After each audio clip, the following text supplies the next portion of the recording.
Imaginez-vous en train d'acheter votre véhicule de rêve, votre Ferrari, votre Lamborghini, votre Rolls-Royce, peu importe quel est ce véhicule.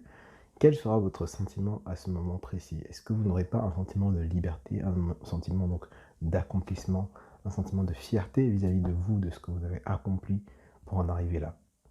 Eh bien justement, c'est important de comprendre ceci lorsque vous faites du marketing.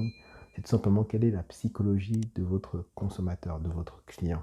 Comment est-ce qu'il ressent justement ces sentiments ou ces vibrations ou cette connexion vis-à-vis de votre produit ou service. Parce qu'une fois que vous arrivez à comprendre comment est-ce que votre client perçoit votre produit dans son esprit, ben, tout simplement, vous pouvez comprendre comment influencer cette perception afin de pouvoir mieux lui vendre votre produit et service.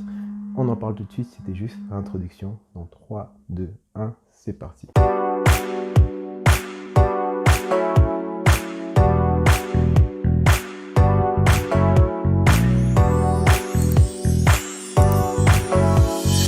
Alors aujourd'hui, on va attaquer une nouvelle série sur la psychologie humaine. Alors cette série, elle ne va pas être orientée totalement psychologie, mais plutôt sur le comportement des consommateurs et comment donc ils perçoivent les produits et services que vous pouvez leur fournir. Alors c'est important de comprendre que la psychologie humaine, c'est indissociable donc du marketing, parce que dans le marketing, certes, on crée des produits ou des services pour répondre à des besoins ou problèmes, mais surtout, on essaie de comprendre comment est-ce que le consommateur se comporte vis-à-vis de notre service et de nos produits pour mieux comprendre comment le servir.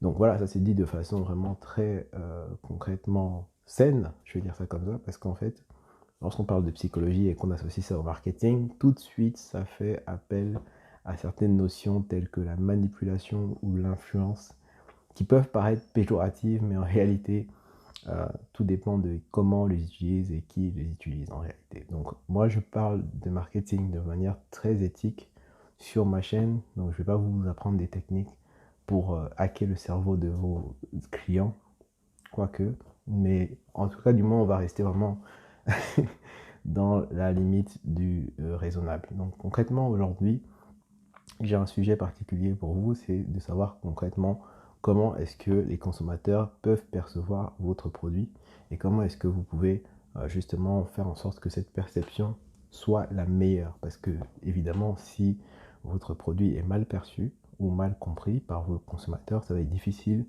de pouvoir les faire passer à l'achat. Et donc notre objectif aujourd'hui, c'est de vendre évidemment, sinon ça ne vaut pas la peine de continuer notre business et de faire un business qui va à l'encontre de notre productivité. Donc aujourd'hui, moi je veux vraiment vous faire comprendre comment est-ce que le consommateur se comporte. Et la manière la plus simple de comprendre ce que je vais vous dire, sans rentrer dans des grandes théories, sans rentrer dans des grands détails, je vais tout simplement vous demander de vous prendre vous comme exemple principal. Et donc les exemples qu'on va prendre sont des exemples très basiques de la vie courante de tous les jours. On va prendre donc le premier et le plus évident, c'est le besoin primaire de la nourriture. Comment est-ce qu'on fait pour se nourrir? Alors, on ne va pas rentrer vraiment dans les détails. Je vous dis une chose, il va peut-être avoir des notions psychologiques ou philosophiques, mais je vais toujours vous expliquer de manière très simple. Lorsque vous voulez vous nourrir, vous avez le besoin de vous nourrir, mais vous avez le désir de prendre ou d'acheter différents types de nourriture. On va prendre l'exemple.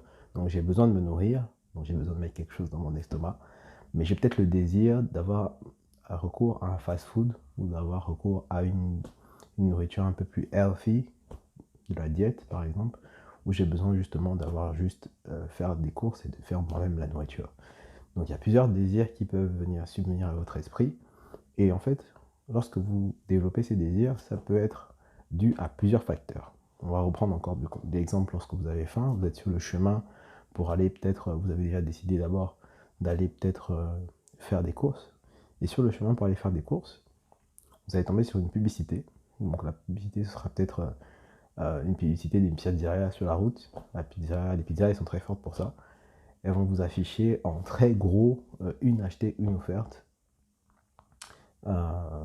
Et ce sera des pizzas vraiment alléchantes. À l'image, vous allez voir, ce sera des très très belles pizzas avec de la mozzarella. Lorsque vous tirez la pizza comme ça, vous la voyez tout de suite, vous sentez que ouais, voilà, la pizza elle attend plus que vous. Et du coup, cette image mentale va faire écho à votre situation actuelle. Tout simplement parce que vous avez faim, et ben, le fait d'avoir vu cette pizza, et du moins d'avoir vu la promo, donc le double avantage d'avoir la possibilité d'acheter une pizza et d'en avoir 2 fois plus, ben, ça va faire écho dans votre esprit et ça va avoir une résonance au niveau de votre estomac qui tout de suite se dit, écoute, est-ce que ça vaut vraiment le coup d'aller si loin, d'acheter, de faire des courses, de revenir à la maison, de préparer et ensuite de manger, sachant que on a faim maintenant. Est-ce que ça vaut vraiment le coup d'attendre si longtemps alors qu'on a une pizza achetée, une pizza offerte? Et bien souvent, c'est là où le fonds de commerce des fast-food fait vraiment la différence parce que, comme son nom l'indique, fast food, ça vous permet de manger très vite. Même si, voilà, on ne va pas rentrer dans le débat de qu'est-ce qui est vraiment bon pour votre organisme, mais en réalité, c'est comme ça que fonctionnent beaucoup de fast-food et les meilleurs fonctionnent avec la publicité super agressive, comme avec des grosses promotions certains jours. Je sais que, par exemple, Domino's, lui, c'est le mardi fou et le samedi qui font des grosses promotions. Ou effectivement, lorsque vous êtes un mardi et que vous êtes habitué de Domino's, vous n'avez pas envie de préparer, bah, tout de suite, ça fait vraiment la différence. Donc en réalité, moi je vous conseille effectivement de vraiment calquer ces différents modèles de publicité. Donc si vous êtes dans la restauration rapide, c'est de vraiment essayer d'avoir de la publicité promotionnelle qui est vraiment disponible aussi bien dans les affichages que dans les différents réseaux sociaux, si vous êtes sur Internet, pour pouvoir justement communiquer au maximum sur votre marque et vous démarquer sur la manière dont vous communiquez sur vos produits. Parce que beaucoup de gens font la promotion de leurs produits uniquement en postant donc justement des images de leurs produits, mais sans avoir vraiment de stratégie. Alors que avoir déjà une stratégie promotionnelle, ça fait déjà la différence concrètement. Une stratégie promotionnelle, il suffit juste d'avoir des temps forts et d'essayer de justement meubler un maximum justement les différentes périodes de votre calendrier éditorial. J'en ai déjà parlé dans ma formation sur le calendrier éditorial. Le lien est dans ma description. Et donc justement, lorsque vous arrivez à ce niveau, ça vous permet donc justement de pouvoir concrètement apprendre une réelle stratégie et de pouvoir communiquer auprès de vos consommateurs comment est-ce que vous devez être perçu dans leur esprit. Est-ce que vous êtes une marque qui fait énormément de promotions, qui communique beaucoup sur leur prix, qui présente énormément leurs produits les plus qualitatifs. Donc voilà, comment est-ce que vous devez essayer de vous présenter au niveau de vos marques, parce que c'est comme ça que vous serez perçu sur le long terme. Ensuite, une deuxième façon de pouvoir essayer d'être perçu, on va prendre un autre exemple. Donc là, on parlait de la nourriture, on va prendre un autre besoin, le besoin de se vêtir. Donc ça, c'est un besoin que je pense que beaucoup d'entre vous apprécient. Le besoin de se vêtir, donc c'est un besoin qui est beaucoup plébiscité parce que beaucoup ne se vêtissent pas uniquement pour se vêtir. Donc quand il fait froid, ils n'achètent pas juste un manteau lambda pour se vêtir. Il faut qu'ils achètent des manteaux spécifiques avec des marques spécifiques pour pouvoir justement avoir de l'allure ou un look ou un style qui permet justement d'affirmer leur personnalité. Et ça, c'est le créneau de beaucoup de marques aujourd'hui qui, justement, grâce à leur façon de communiquer, arrivent à capter justement l'attention de ces consommateurs qui font attention à leur style, qui ont un budget pour justement s'habiller correctement. Et aujourd'hui, comprendre la manière dont les consommateurs veulent s'habiller, quel est le style qu'ils veulent adopter, c'est vraiment très important parce que vous devez tenir compte du coup des tendances de mode et aussi de la manière dont les gens veulent être perçus.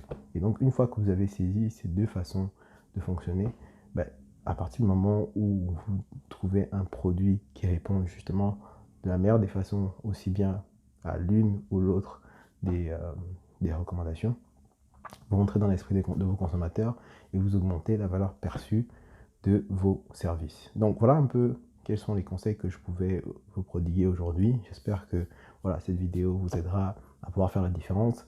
C'est ma première vidéo sur la série donc des différents enjeux majeurs concernant la psychologie humaine. On abordera d'autres.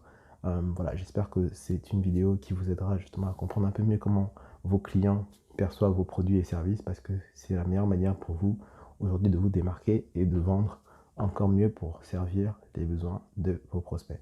On se dit à la prochaine. C'est tout pour moi aujourd'hui. C'était Lionel. Ciao.